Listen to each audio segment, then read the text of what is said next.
This is Daily Blast Live. We're talking about what you're talking about. Real, honest, entertaining, live. DBL starts right now. 3, 2. Welcome Welcome to Daily Blast Live. It's Thursday, January 2nd. I'm here with Brandon, Lindsay, and I'm Tori. Al has the day off. Cheers to a new decade! Woo! Huh? Oh, it's bad luck if you don't drink it. Let's drink it. Already, here we go. You have to drink it. All right. Sorry, gotta get it together. Get it together, Lindsay. I want to ask how everyone's holiday was in New Year's. Let's go around the horn. Everyone makes fun. You're bringing back the horn into the 2020. I'm bringing back the horn. Well, obviously I had a good time. My voice is a little scratchy, but my favorite part of the whole trip is that my 104-year-old great-grandmother and my niece, who's 4 months old, were together. Wow. Oh my God, are you kidding And that me? was just, that was amazing that we got to spend time, and she's still has all her mental faculties. So wow. That was, and that's then really just seeing my niece. I haven't seen her a lot, so. Wow. That's amazing. Do you have anything as sweet as that? No? Guys, DBL Nation, I got official. Uh-oh. I brought the girlfriend home to visit. Wow. To see her parents. There's my niece in there. I got a little fluffy stuff in my beard there, but who cares, because you're around the family and the people who loves you most. So, she did a great job just, hanging around, fitting right in, the London family, and it was a great time, be around. It sucked being around you guys because you're my family, but it was great to be around, my family and get back to you guys. So thank you. That means a lot. But she's stunning and she's super smart. And I think that's great. And we made lasagna. You did? We made lasagna. That's awesome. What are you, Garfield? I saw it. Let's All right. Well, Garfield. What about you, Tori? I went to Cape Cod, where my in-laws live, and half in DC. My favorite moment was the dogs ran on the beach every day. Look at this is my dog. She knows exactly where the camera is. Wow. Huh? That's such a Tory dog. Huh? Good lighting too. It was fat. Look at this. Hey, camera.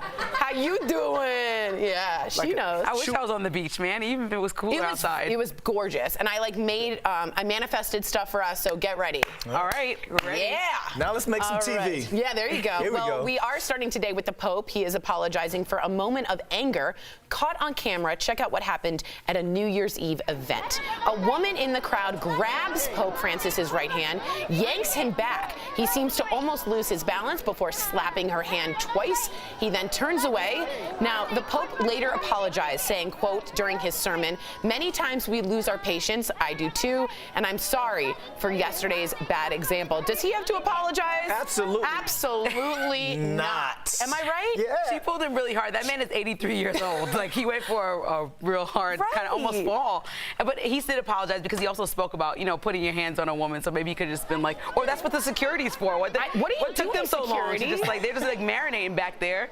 Watching that video, I guess we know whose 2020 got off to a wrong That's a good start. point. It's if a you little get rough. slapped like a child by the Pope. But look, I look at it like this, because I don't feel as though he should have to apologize for this. I mean, he took the high road by doing it, but at the same time, that ring, the traditions of trying to kiss the ring, kiss the hand of the Pope, I get it, but he is only a man. Mm-hmm. And that's what that apology means, because he's saying we go through these things in life, and I understand that he's held at the highest regard, but at the same time, he is still I like that he said man. it. I agree. I like that he said in the sermon. If you guys remember, this is before, I think a few months before, and he refused to sort of shake hands with people. Now, he's had an issue with hands. He said this was for hygienic reasons, because he didn't want people to get sick. But you're right, kissing the hand is a big deal, and he sort of missed it. Right, he's in this high office, so you kind of want him to act like not human-like, and this kind of showed his human moment. So yes. At least he apologized. I'm happy with it. Yeah. There you go. Let us know. Maybe you guys disagree, though. Well, we have crazy video. Police in Alabama saved a woman who had been kidnapped at knife point. This is the body cam footage from the moment. Police say the man allegedly shoved the victim into this white van. It had chain doors, blankets, and a cage in the back. This is the police pulling her from the back of the van. The suspect was arrested, of course, just after police freed the woman. And the suspect says that she was being taken to the woods to be shot and killed. I'm not sure if it was a gun or a knife, but to be killed in the woods.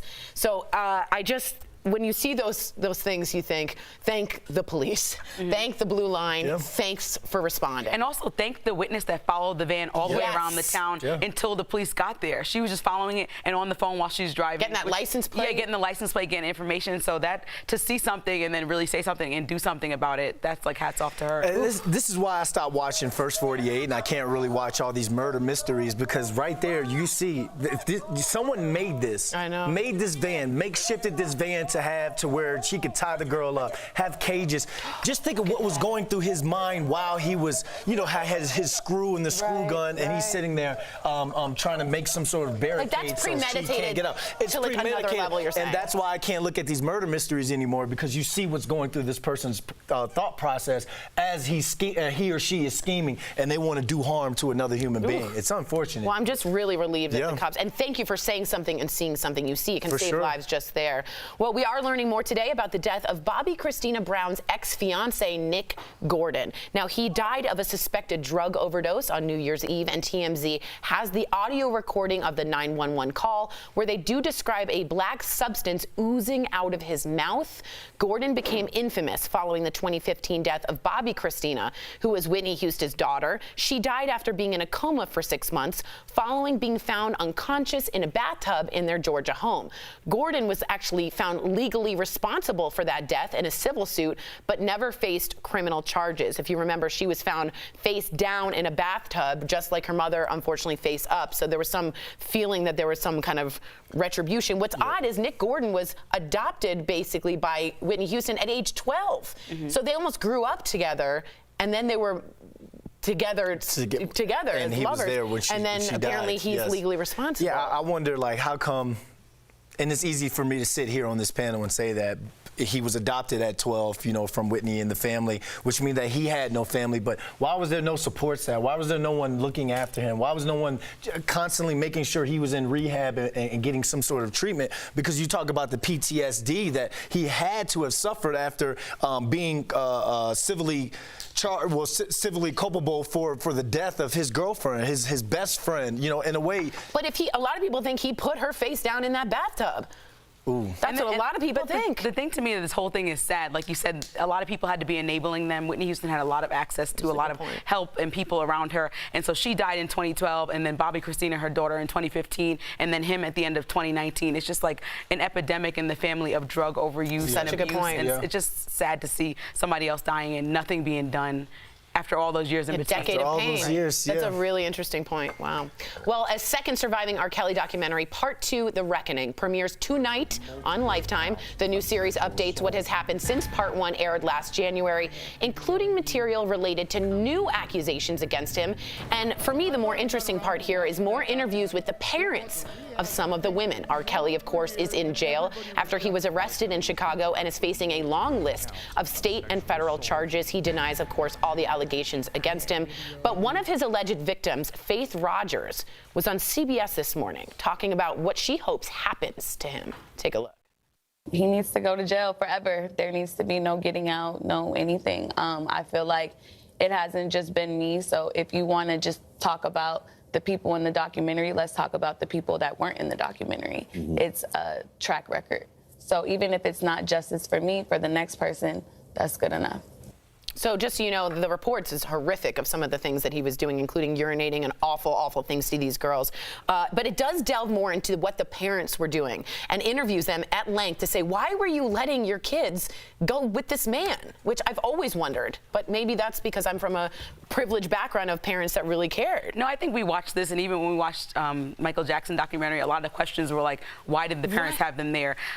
Looking at this, you see all these young women that came forward in the first documentary did so well for Lifetime, but a lot of people on the other end of this, like Drea Kelly, R. Kelly's ex-wife, was saying she's not participating in the second one because they didn't do anything to protect the victims after they came forward. And is that the job of Lifetime is what I'm kind of wondering, because they put them all out there on TV, made millions of dollars, and then these women were getting threatening calls and, you know, conversations. So I don't really know what's going on with the parents. I'm going to be interested to see tonight what they discuss and how they push the story forward, and then what they do after this 5-part series. Yeah, because documentaries as law enforcement is sort of a new thing, right? Like the When They See Us, well, I mean, obviously the R. Kelly, the Michael Jackson. So do they have a responsibility after they portray these victims to take care of them? Yeah, because you're making money off of them. You know, Surviving R. Kelly was one of Lifetime's most viewed programs ever. Yeah. And now they're coming out with this new one, and they're like, oh, this documentary is going to put you face to face with the accusers. When are we going to get a face to face with Kevin Spacey's accusers? One of them just died. When are we going to get a face-to-face with Harvey Weinstein? And let's talk about this insurance company that's paying out the victims. Now, I get what's going on here, and it seems like everyone's trying to go after the Bill Cosbys, the Michael Jacksons, and the R. Kellys. Well, you just named 3 black people. Are you trying to say there's a racial issue?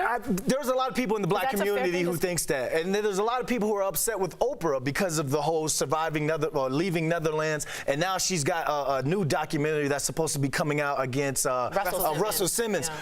You got pictures shown with you kissing Harvey Weinstein. You have pictures with you kissing and hugging on Jeffrey Epstein. When are these documentaries going to come out? And I get what look. If you're one of the people who are a victim of these crimes, you deserve to tell your story. And people out there need to hear what's going on. But Lifetime, you need to stop trying to cash these checks, using these people to get views and get people to look at your programming, and make sure, like you're saying, you're doing your due diligence and helping them out after the fact. Well, I think that's an interesting point about the racial issue too, Brandon. You bring up a good point. Are we playing this fair? You know, let us know what you think. Facebook, YouTube, talk to Brandon. He'll talk back. Ricki Lake is sharing some shocking photos with fans, showing her buzzed head. The former talk show host revealed that she's been suffering from hair loss for nearly 30 years, saying it's been debilitating, embarrassing, and painful. She said it even caused her to feel suicidal. Ricki says it all started when she starred in Hairspray and blames her career as a public figure, her diet, her weight fluctuations, among other things. And, you know, I sort of made a joke of, oh, good for her. She sort of Britney Spears'd it as a joke, but I sort of corrected myself, and she said to herself, this wasn't a spur of the moment. This was I am going to reclaim myself. Yep. And at the end of the show, I always say, you never know who's facing an uphill battle. Yep. You would never know Ricki Lake is having this horrendous suicidal thing about her hair, but that's the thing. You never know about people. Yeah, she said she decided to do it because it was her way of setting herself free. Yeah. And, oh, those are her way. I hope I didn't spit on you. You're fine. I'm totally good. I'm good. But I think 2020, I think we need to look at this because we've been building up to this moment for quite some time. Selma Blair. Yeah, I was going to say it's reclaiming her MS. Yeah. And now we're talking like Lizzo, claiming her body positivity. Nowadays, 2020, it's all about own who you are. Because there's someone out there who needs to hear Ricki Lake's story, who now is going to cut their hair and be able to free themselves and live their life. I mean, not because of alopecia. It's very And we have awkward. such an attachment to hair, and I feel two-sided about it because on one hand, it's your self-expression. It's beautiful to do whatever you want with it. But on the other hand, if you're struggling to try to pretend, even with this men putting a hairline, even what you see with the LeBron James, you know, it's for men and women. And I think that letting go really will free you and kind of just accepting whatever is happening. Okay, so let's all breathe in and then say, let it go. Let it go. Like Elsa. Frozen. Like Elsa. Oh, God. It's stuck in your head, too. DBL is live, and coming up, a story for the soul. Watch how a woman is turning her birthday into a selfless act of love and kindness. That's in today's Heart Threads. And you, the viewer, you're still our 5th host. A new poll might surprise you. Who do you think is the most admired man in America? Your comments coming up next.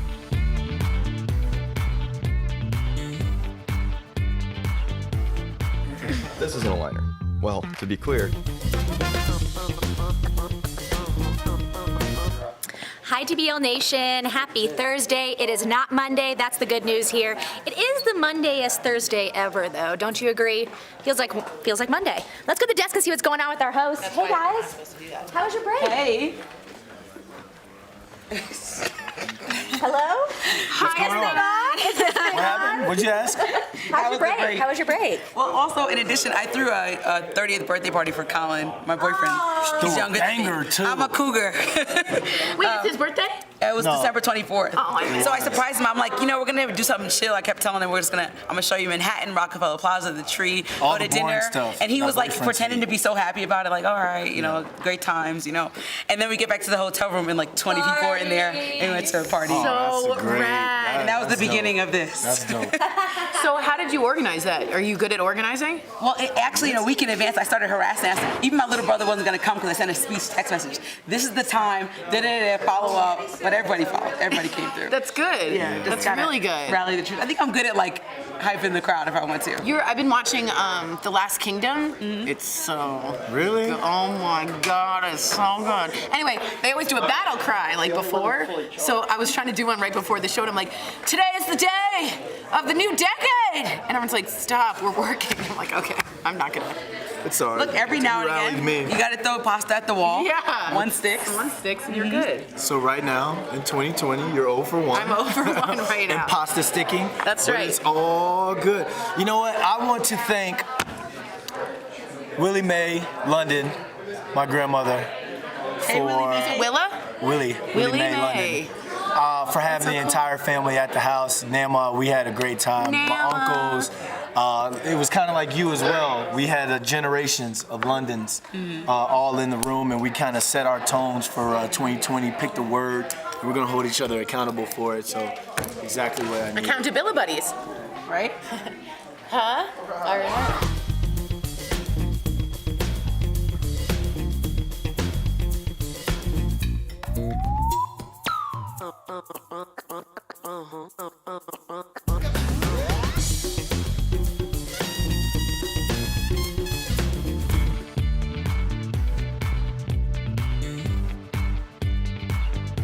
Welcome back to DBL. A new poll is sparking debate. So who is the most admired man in America in 2019? Drum roll, please. Is it Al? It's not Al. That was funny, actually. It's apparently a tie between Trump and Obama.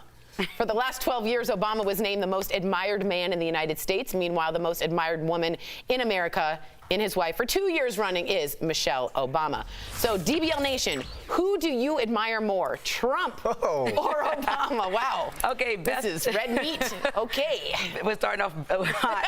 Beth from Facebook says, I find nothing about Trump admirable. I can't think of one thing. I think some people admire that he just says whatever he wants, kind of off the cuff, and is breaking the norm for what a president looks like in many ways. So, you know, his approval rating's at 45% right now, which is pretty high to be this close to the election. So I don't know, something to think about. But we all know Obama kept it poised and had the right answer for everything. So I'm going to have to go to Obama here. Nice, nice. I like your decision to go with Obama on this one, Lindsay. Terrible. That was horrible. Yeah, that was your first fail for 2020. All right, Brenda says, I admire, respect, and am thankful for President Trump. I loathe Obama, his policies or lack thereof, and no, it has nothing to do with race. Way to throw that disclaimer in there, Brenda. Me personally, I don't know either one of them personally. We never hung out, never had a drink, never shot a jump shot together. So who do you admire? You don't admire I any. can't comment on either. Who do you admire as president? I mean, they both have their goods and bads, their pros and cons. Wow. He's Switzerland right now. Yeah, what a weak position to take. All right, Sydney from Facebook says, Trump all the way. Obama needs to get out of the picture. We have had enough of him already. 8 years, 0 scandals, no one impeached, no one put in jail, constitutional lawyer, absolutely Harvard Law Review editor. I'm going to go with the guy who knows how to be president. Sorry. Go ahead. Janice from Facebook says, I think it's time to unite. I was about to say untie. I'm like, untie what? I can't read anymore. I think we have enough division already. Let's admire good leadership, not people. See, that's a good thing. You know, we don't, like Brandon said, we don't know these people, so we can't say. But you do know their policies, and they affect your life personally every single day. But I think admirable maybe could separate politics from do I admire you, the way that you live your life when you're at home, your family life. You know, that's what I'm thinking about when I'm thinking about admiring. And you're not in Trump's house, so don't even go there and say, oh, he's trash. I have a lot of things to say, but go ahead. All right, Kathy from Facebook says, President Trump in 2020. See you at the polls. Obama is and should be retired. Again, like I said, I don't know these people, but since you guys are going to put me on blast, that's on what it's called, the fifth host. That's what you do. Okay, I like the temperament and the poise of President Obama. I like some of the policies of President Trump. Okay. So if we can mix them both together, or have like a Obama-Trump ticket, which will probably never happen. Ever. But I know what you love mean. hypotheticals. Well, yeah, it is. Actually, you can't have Republican and Democrats. No, but I'm just saying, Obama like, can't run again for vice president. No, I'm just saying, like he someone. can. The term limit's almost only for president. Oh, wow. I know. Breaking news. I know. Diane from Facebook says, Obama, Mr. and Mrs. Please someone explain what there is to admire about Trump. I don't like a bully. I don't like a racist. I don't like a bigot. I don't like any of that, and I think he emboldens that. I'm not saying he is that. I'm saying he emboldens that, and that's the worst of us. So I definitely say Obama. Coming up on DBL, a birthday celebration turns into a party all about paying it forward. We'll show you how in this special Heart Threads.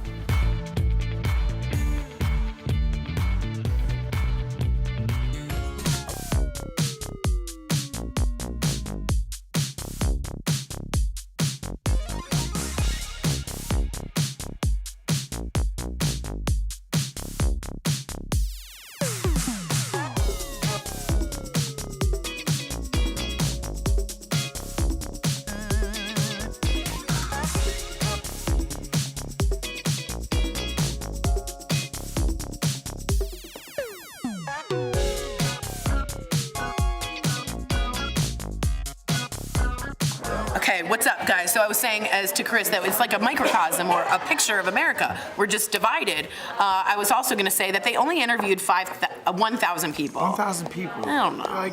And I still have never. I got one poll on my voicemail. I've never had one poll. It happened once, like 2 weeks He ago. left they left a voicemail. Like, we wanted to poll you, and I did say that before. No one ever asked me to get polled. Oh, that's I don't know who the poll was or interesting. whatever, because I just kind of was like, no, scam. No, thank you. It could have been a scam. But it was a Gallup poll, which is the most widely respected poll, but it's bizarre to think. But, you know, But maybe. what are you expecting to get out of this? Like, because You you only only a had two snapshot. choices, or did you have like? No, I think you could say, who do you most admire?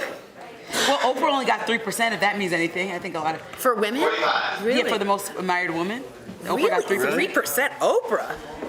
Melania got 5%. J-Lo, put J-Lo up. And who won? Someone else got 9%. But Michelle just takes over. Yeah, maybe it was Michelle. She got 9%. Michelle gets like everything. Because if you could throw out anybody, that's why it's so split. The number, the Yeah. highest number for the presidents. A was lot of people 18%. writing in their dad.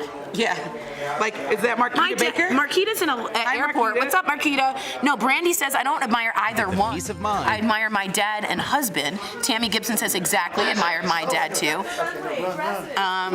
But if you had to, you know, you could go with Brandon and totally drop the ball and not say anything. Call now.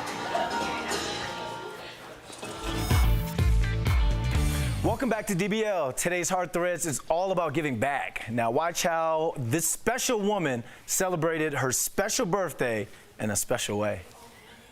For her 104th birthday, this woman wanted to help kids read. Betty Davis recently celebrated a big birthday, 104 years old.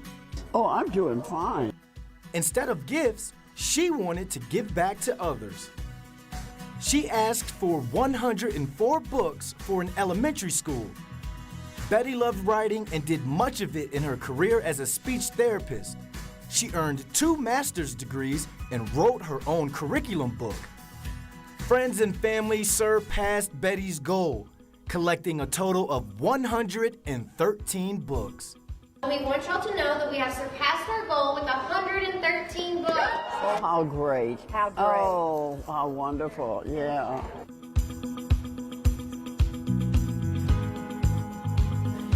Can we get a round of applause for them surpassing their goals? That was special. We'll be right back.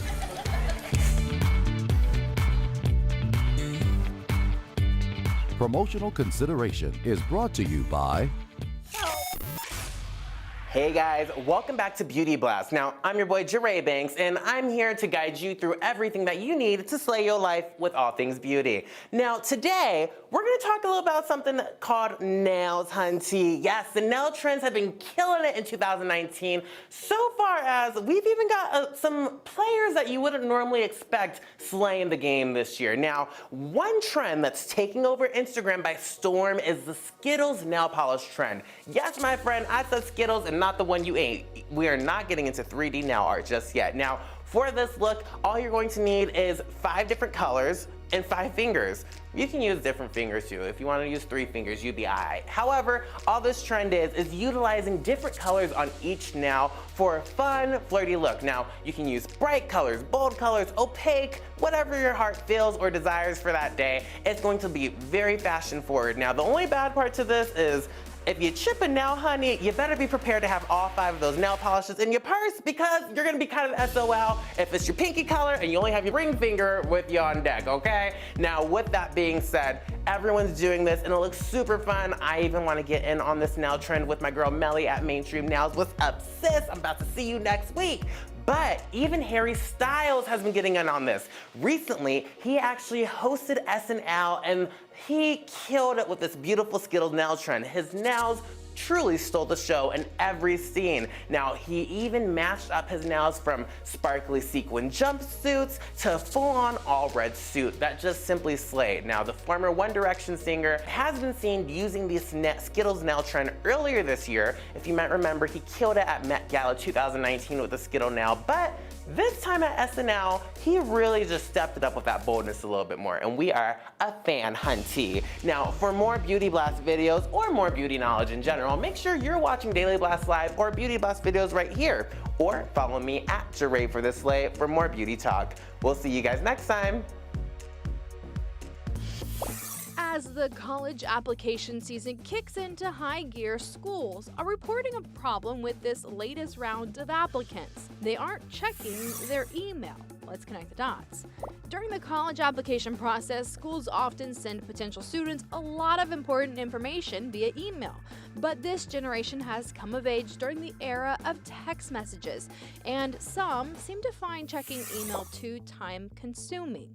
That means some applicants are missing important information about deadlines, scholarships, and more. And as anyone with a desk job knows, it's not like this email obligation will go away after college. So now high schools are having to teach kids not only how to use email, but how to keep up with it. It also gives them a chance to show the students how to write a professional email. A reminder that technology does always make things easier. Connecting the dots, I'm Janelle Baluta for H-Town Rush.